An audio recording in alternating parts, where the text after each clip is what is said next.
অবশেষে এলো স্বস্তির বার্তা। তীব্র তাপপ্রবাহে নাকাল দেশবাসীর জন্য সুখবর দিল আবহাওয়া অধিদপ্তর। সংস্থাটি জানিয়েছে আগামীকাল থেকে তাপমাত্রা কমবে, দেশ জুড়ে শুরু হবে বৃষ্টিপাত। আর এই বৃষ্টিপাত অব্যাহত থাকবে অন্তত এক সপ্তাহ।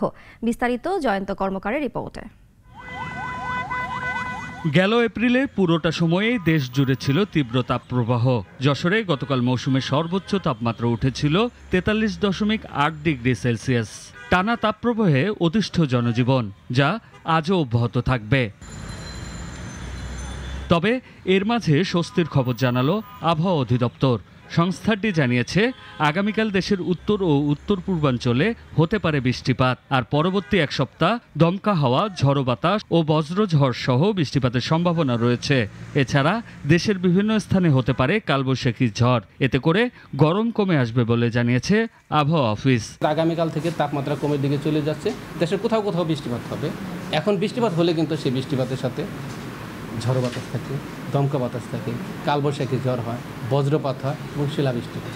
এখন বৃষ্টিপাত বলতে কিন্তু শুধু নর্মাল বৃষ্টিপাত তা হবে না, এখন কিন্তু সাথে সাথে বৃষ্টিপাত হবে, সেই সাথে ঝড় হবে। তবে সারা দেশের তাপমাত্রা স্বস্তিদায়ক হতে আরও 4-5 দিন সময় লাগবে বলে জানিয়েছে আবহাওয়া অফিস।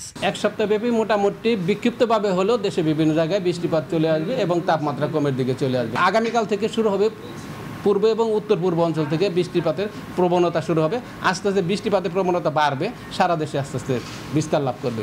এদিকে আগামী 24 ঘন্টার পূর্বাভাসে জানানো হয়েছে চট্টগ্রাম ও সিলেট বিভাগে 2-1 জায়গায় অস্থায়ীভাবে দমকা বা ঝড়ো হাওয়া সহ বৃষ্টি অথবা বজ্রসহ বৃষ্টি হতে পারে এবং সেই সাথে কোথাও কোথাও বিক্ষিপ্তভাবে শিলাবৃষ্টি হতে পারে।